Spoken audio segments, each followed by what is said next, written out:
ഈശോ മിശിഹായ്ക്ക് സ്തുതിയായിരിക്കട്ടെ. ഈശോയിലെ ഏറ്റവും പ്രിയപ്പെട്ട സഹോദരങ്ങളെ, ഒക്ടോബർ മാസം പരിശുദ്ധ അമ്മയുടെ ജപമാല പ്രാർത്ഥനകളോടൊപ്പം നമ്മളെല്ലാവരും കാവൽ മാലാഖമാരുടെ വണക്കമാസ പ്രാർത്ഥനകളിലും ശുശ്രൂഷയിലും പങ്കുചേർന്നുകൊണ്ടിരിക്കുക. Stella Maris deliverance ministry Angamaly അടുത്ത് കരിയാട് പ്രാർത്ഥനാ പ്രേക്ഷിത ഭവനിൽ നിന്നും സംരക്ഷണം ചെയ്യുന്ന ഈ പ്രത്യേക പ്രാർത്ഥനാ ശുശ്രൂഷകളിലേക്ക് നിങ്ങളെല്ലാവരെയും സ്വാഗതം ചെയ്യുന്നു. പുതിയ ഒരു അറിവുകളാണ് അല്ലേ, പുത്തൻ അറിവുകളാണ് ഈ കാവൽ മാലാഖമാരെക്കുറിച്ചും നമ്മൾ മനസ്സിലാക്കിക്കൊണ്ടിരിക്കുക. കഴിഞ്ഞ ദിവസങ്ങളിലൊക്കെ ആരാണ് മാലാഖമാർ, എന്താണ് മാലാഖമാരുടെ പ്രവർത്തനങ്ങൾ, ധർമ്മമെന്ന് ദൈവത്തെ സേവിക്കുന്ന മാലാഖമാരെക്കുറിച്ചും ദൈവത്തെ ആരാധിക്കുന്ന മാലാഖമാരെക്കുറിച്ചും നമ്മൾ മനസ്സിലാക്കി. വീണ്ടും ഇന്ന് നമ്മൾ കർത്താവിൻ്റെ സന്ദേശവാഹകരായ മാലാഖമാരെക്കുറിച്ച് മനസ്സിലാക്കുകയാണ്. ഇന്നലെ നമ്മൾ കണ്ടു സക്കറിയായ്ക്ക് സന്ദേശം കൊടുത്ത മാലാഖ, സക്കറിയായ്ക്ക് കർത്താവിന് മാലാഖ സന്ദേശം കൊടുത്തതിനെക്കുറിച്ച് ഇന്നലെ നമ്മൾ കണ്ടു. ഹല്ലേലൂയ.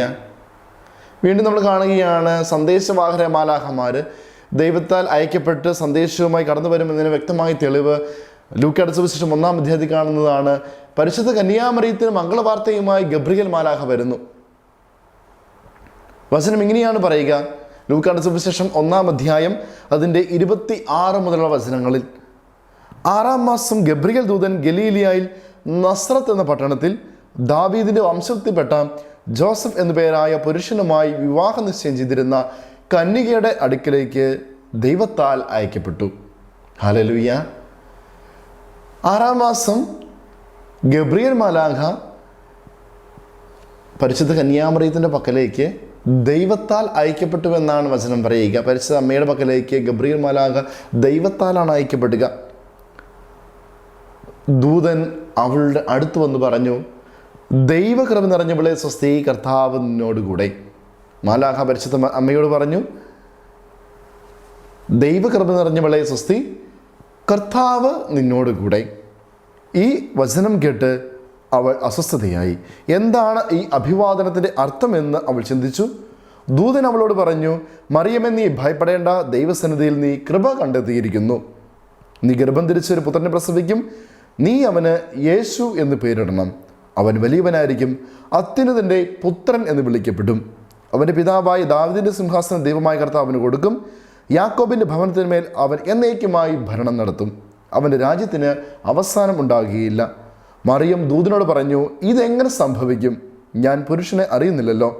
ദൂതൻ മറുപടി പറഞ്ഞു, പരിശുദ്ധാത്മാവ് നിന്റെ മേൽ വരും, അത്യുന്നതൻ്റെ ശക്തി നിന്റെ മേൽ ആവസിക്കും. ആകിയാൽ ജനിക്കാൻ പോകുന്ന ശിശു പരിശുദ്ധൻ, ദൈവപുത്രൻ എന്ന് വിളിക്കപ്പെടും. ഇതാ, നിന്റെ ചാർച്ചക്കാരി എലിസബത്ത്, വൃദ്ധയായ എലിസബത്ത് ഒരു പുത്രനെ ഗർഭം ധരിച്ചിരിക്കുന്നു. വന്തി എന്ന് പറഞ്ഞിരുന്ന അവൾക്കിത് 6-ാം മാസമാണ്. ദൈവത്തിന് ഒന്നും അസാധ്യമല്ല. മറിയം പറഞ്ഞു, ഇതാ കർത്താവിൻ്റെ ദാസി, നിന്റെ വാക്ക് എന്നിൽ നിറവേറട്ടെ. അപ്പോൾ ദൂതൻ അവളുടെ മുമ്പിൽ നിന്നും മറഞ്ഞു. ഹല്ലേലൂയ. സക്കറിയായുടെ പുസ്തകത്തിൽ കാണുന്നുണ്ട്, സക്കറിയായുടെ ജീവിതത്തിൽ നമ്മൾ കാണുന്നുണ്ട്, സക്കറിയായ്ക്ക് ദർശനം കൊടുത്ത മാലാഖ യോഹന്നാൻ ജനിക്കും, പന്നിയായ എലിസബത്ത് ഗർഭം ധരിച്ച് ഒരു പുത്രൻ ജനിക്കുമെന്ന് വാർത്ത കൊടുത്തപ്പോൾ അത് വിശ്വസിക്കാതെ, ഈ വചനം കേൾക്കാത്തത് കൊണ്ട് ഒരു അടയാളമായി നിന്റെ സംസാരശേഷി, സക്കറിയായുടെ സംസാരശേഷി നഷ്ടപ്പെടുന്നതിനെ കുറിച്ച് നമ്മൾ കാണുന്നുണ്ട്. എന്നാൽ പരിശുദ്ധ മറിയത്തിൻ്റെ പക്കലേക്ക് മംഗളവാർത്തയുമായി ഗബ്രിയേൽ മാലാഖ വന്നപ്പോൾ, ദൈവത്താൽ അയക്കപ്പെട്ട സന്ദേശവാഹനായി മാലാഖ വന്നപ്പോൾ എന്താണ് സംഭവിച്ചത്? അവിടെ കർത്താവിൻ്റെ മാലാഖ വന്ന് മറിയത്തിന് അഭിവാദനം ചെയ്യുമ്പോൾ അസ്വസ്ഥനായി. എന്നാൽ മറിയത്തോട് പറയുകയാണ്, മറിയമേ, നീ ഭയപ്പെടേണ്ട, ദൈവസന്നിധിയിൽ നീ കൃപ കണ്ടെത്തിയിരിക്കുന്നു. പരിശുദ്ധാത്മാവ് നിന്റെ മേൽ വരും, അത്യുന്നതൻ്റെ ശക്തി നിന്റെ മേൽ ആവസിക്കും. വീണ്ടും മാലാഖ പറയുകയാണ്, നീ അവന് പരിശുദ്ധാത്മാവിൻ്റെ ശക്തിയാൽ നിനക്ക് പുത്രൻ ജനിക്കും. നീ അവന് യേശു എന്ന് പേരിടണം. അവൻ വലിയവനായിരിക്കും, അത്യുന്നതൻ്റെ ശക്തനായിരിക്കും. ശിശു പരിശുദ്ധൻ, ദൈവപുത്രൻ എന്ന് വിളിക്കപ്പെടും. വീണ്ടും പറയുകയാണ്, അടയാളമായിട്ട് നിന്റെ ചാർച്ചക്കാരി വന്ധ്യയായ എലിസബത്ത് ഇതാ ഗർഭം ധരിച്ചിരിക്കുന്നു. അവൾക്കിത് 6-ാം മാസമാണ്. ദൈവത്തിന് ഒന്നും അസാധ്യമല്ല. എപ്പോഴും നമ്മൾ പറയുന്ന വചനമാണ്, ദൈവത്തിനൊന്നും അസാധ്യമല്ല. ഇതാര് പറഞ്ഞതാ? കർത്താവിൻ്റെ മാലാഖ വന്ന് പരിശുദ്ധ മറിയത്തോട് പറഞ്ഞ വചനമാണ്. പലപ്പോഴും പല പ്രശ്നങ്ങളുണ്ടാകുമ്പോഴും നമ്മൾ ഏറ്റുപറയുക, ദൈവത്തിന് ഒന്നും അസാധ്യമല്ല.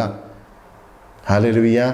അപ്പോൾ മാലാഖ വന്ന് മറിയത്തിന് മംഗളവാർത്ത കൊടുത്ത് അത് സ്വീകരിക്കുന്ന പരിശുദ്ധ കന്യാ മറിയം അത് ഇതാ കർത്താവിൻ്റെ ദാസി, നിന്റെ വാക്ക് എന്നിൽ നിറവേറട്ടെ എന്ന് ശിരസ് നമിച്ചുകൊണ്ട് ആ മാലാഖയുടെ സന്ദേശം ശിരസാൽ വഹിക്കുമ്പോൾ ദൂതൻ അവളെ വിട്ട് മറഞ്ഞു എന്നാണ് വചനത്തിൽ നമ്മൾ വായിക്കുക. ഹല്ലേലൂയ, സ്വരമുയർത്തി ഹല്ലേലൂയ. അപ്പോൾ ഈശോ പ്രിയപ്പെട്ട സഹോദരങ്ങളെ, മംഗളവാർത്തയുമായി ഇതാ ഗബ്രിയേൽ മാലാഖ പരിശുദ്ധ മറിയത്തിൻ്റെ പക്കലേക്ക് വന്നു. സക്കറിയായ്ക്ക് സന്ദേശം കൊടുത്ത് സ്നാപക യോഹന്നാൻ്റെ ജനനത്തെക്കുറിച്ച് അറിയിച്ചു. പരിശുദ്ധ കന്യാമറിയത്തിൻ്റെ പക്കലേക്ക് വന്ന് അവിടെ പുത്രൻ ജനിക്കും, അല്ലേ, പരിശുദ്ധാത്മാവിൻ ഗർഭധരിച്ച് പുത്രൻ ജനിക്കുമെന്ന മംഗളവാർത്ത പരിശുദ്ധ കന്യാമറിയത്തിന് കൊടുക്കുകയാണ്. വീണ്ടും കാണുകയാണ് സന്ദേശവാഹനായ മാലാഖയുണ്ട് എന്നതിന് വ്യക്തമായല്ലോ. പരിശുദ്ധ കന്യാമറിയത്തിന് മംഗളവാർത്ത കൊടുത്തതുപോലെ തന്നെ യൗസേപ്പ് പിതാവിൻ്റെ പക്കലേക്കും സന്ദേശവുമായി മാലാഖ വരുന്നുണ്ട്. മത്തായിയുടെ സുവിശേഷം 1-ാം അധ്യായം അതിൻ്റെ 18 മുതലുള്ള വചനങ്ങൾ ഇപ്രകാരം നമുക്ക് കാണുവാൻ സാധിക്കും. യേശുക്രിസ്തുവിൻ്റെ ജനനം ഇപ്രകാരമായിരുന്നു. അവിടെ പറയുകയാണ്, അവൻ്റെ മാതാവായ മറിയവും ജോസഫ് തമ്മിലുള്ള വിവാഹ നിശ്ചയം കഴിഞ്ഞിരിക്കെ അവർ സഹവസിക്കുന്നതിന് മുമ്പ് തന്നെ അവൾ പരിശുദ്ധാത്മാവിൽ ഗർഭിണിയായി കാണപ്പെട്ടു. അവളുടെ ഭർത്താവായ ജോസഫ് നീതിമാനാകിയാലും അവളെ അപമാനിതയാക്കാൻ ഇഷ്ടപ്പെടാകിയാലും അവളെ രഹസ്യമായി ഉപേക്ഷിക്കുവാൻ തീരുമാനിച്ചു. അപ്പോൾ പുരുഷനോടുകൂടി അധിവസിക്കുന്നതിന് മുമ്പ് തന്നെ മറിയം ഗർഭിണിയായി കാണപ്പെട്ടപ്പോൾ വിഷമിച്ച യോസേപ്പ് പിതാവ്, യോസേപ്പ് നീതിമാനാകിയാലും അവനെ മറിയത്തെ അപമാനിതയാക്കുവാൻ ഇഷ്ടപ്പെടാകിയാലും രഹസ്യമായി ഉപേക്ഷിക്കുവാൻ തീരുമാനിച്ചു. അവൻ ഇതേക്കുറിച്ച് ആലോചിച്ചു. യോസേപ്പ് പിതാവ് ഇതിനെക്കുറിച്ച് ആലോചിച്ച് ഇരിക്കുമ്പോൾ കർത്താവിൻ്റെ ദൂതൻ സ്വപ്നത്തിൽ പ്രത്യക്ഷപ്പെട്ട് അവനോട് പറഞ്ഞു, ദാവീദിൻ്റെ പുത്രനായ ജോസഫ് മറിയത്തെ ഭാര്യയായി സ്വീകരിക്കുവാൻ ശങ്കിക്കേണ്ട. അവൾ ഗർഭം ധരിച്ചിരിക്കുന്നത് പരിശുദ്ധാത്മാവിൽ നിന്നാണ്.